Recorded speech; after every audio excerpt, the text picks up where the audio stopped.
Pernah nggak sih kita dengar orang ngomong gini, wah di bawah pohon besar itu ada energi kuat, jangan duduk sembarangan. Atau ada juga yang bilang, kalau kamu meditasi di tempat ini, kamu bisa menyerap energi gaib yang luar biasa. Nah, kalimat-kalimat kayak gini tuh sering banget kita dengar, terutama dari orang-orang yang punya pandangan spiritual tertentu. Bahkan, ada juga yang kalau berantem, bilangnya, saya keluarkan energi saya. Seolah-olah energi itu kayak senjata pamungkas yang bisa ditembakkan keluar tubuh. Saya dulu juga sempat mikir seperti itu. Bayangan saya, energi itu kayak sesuatu yang ada di sekitar kita, semacam zat halus yang bisa kita serap, kumpulkan, atau bahkan lontarkan ke orang lain.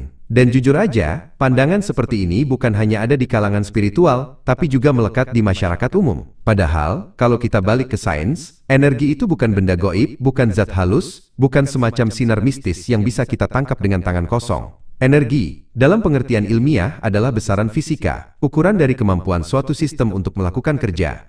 Titik. Nah, disinilah terjadi miskonsepsi besar. Orang-orang mencampur adukan antara perasaan subjektif dengan energi dalam arti ilmiah. Misalnya, kalau seseorang duduk di bawah pohon rindang, merasa adem, tenang, damai, lalu dia bilang, wah saya sedang menyerap energi pohon ini. Padahal sebenarnya yang terjadi, tubuhnya lagi menerima sinyal-sinyal alami. Cahaya matahari yang terfilter, udara sejuk yang penuh oksigen, suasana hening yang menenangkan pikiran. Itu semua bisa dijelaskan secara fisik dan biologis, tanpa harus membayangkan ada zat energi yang keluar dari pohon. Tapi karena manusia suka bikin cerita, suka kasih makna lebih, akhirnya muncul istilah-istilah energi gaib. Dan disinilah seringkali kita jadi terjebak, menganggap energi itu semacam benda misterius. Kalau kita perhatikan, orang spiritual biasanya pakai kata energi untuk menjelaskan hal-hal yang sifatnya gaib atau susah dibuktikan. Misalnya, energi positif, energi negatif, energi di tempat angker, bahkan energi yang bisa dipindahkan lewat tangan. Sementara dalam sains, energi itu punya definisi yang jelas dan terukur. Kita bisa hitung dengan rumus, bisa ukur dengan alat, dan bisa diuji ulang oleh siapapun. Coba bandingkan dua contoh berikut ini. Energi panas. Kalau ada api unggun, kita bisa ukur panasnya dengan termometer. Kita bisa tahu seberapa besar kalor yang dilepaskan, kita bisa hitung pakai rumus. Q sama dengan MC delta T. Panas yang kita rasakan itu akibat molekul-molekul udara, yang gerakannya makin cepat, lalu menabrak kulit kita. Jelas, terukur, bisa diuji. Energi gaib di bawah pohon besar. Kalau ada orang bilang dia merasakan energi kuat di sana, pertanyaannya, bisa nggak diukur dengan alat? Bisa nggak dibuktikan kalau orang lain datang ke tempat itu? Nah, biasanya jawabannya relatif. Ada yang bilang iya, ada yang bilang tidak. Berarti itu lebih ke ranah perasaan subjektif, bukan energi dalam arti fisika. Jadi disinilah kuncinya, kata energi dalam sains itu objektif, bisa diukur. Sedangkan kata energi dalam spiritual itu subjektif, lebih ke pengalaman batin. Masalahnya, karena kata yang dipakai sama, orang awam jadi gampang ketukar. Mereka pikir energi panas, energi listrik, energi nuklir itu sama jenisnya dengan energi aura atau energi gaib.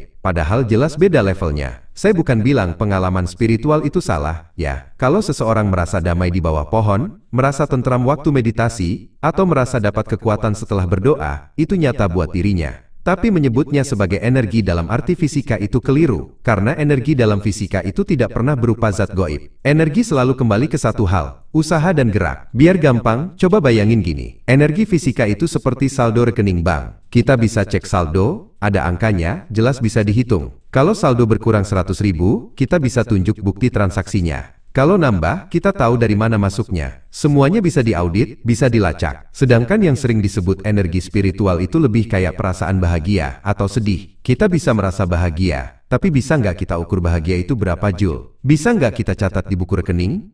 Nggak bisa. Bahagia itu nyata buat yang merasakan, tapi sifatnya subjektif. Orang lain bisa merasakan beda, walaupun di tempat yang sama. Nah, sama halnya dengan orang yang bilang, saya merasakan energi kuat di bawah pohon ini. Itu seperti dia bilang, saya merasa tenang banget di bawah pohon ini. Rasa tenangnya bisa benar, tapi kalau disebut energi dalam arti sains, itu keliru. Contoh lain, kalau kita pegang es batu, tangan kita dingin. Itu energi panas yang berpindah dari tubuh kita ke es. Jelas bisa dijelaskan dengan hukum fisika, bisa dihitung dengan rumus kalor. Tapi kalau ada orang bilang, saya mentransfer energi positif lewat telapak tangan saya ke tubuhmu, nah itu sudah masuk ranah keyakinan, bukan sains. Karena tidak ada alat ukur fisika yang bisa mendeteksi perpindahan energi positif dalam bentuk itu. Jadi perbedaan mendasarnya begini, energi dalam fisika sama dengan terukur, bisa diuji siapa saja, kapan saja, di mana saja. Energi dalam spiritual sama dengan pengalaman batin, rasa, sugesti, atau keyakinan.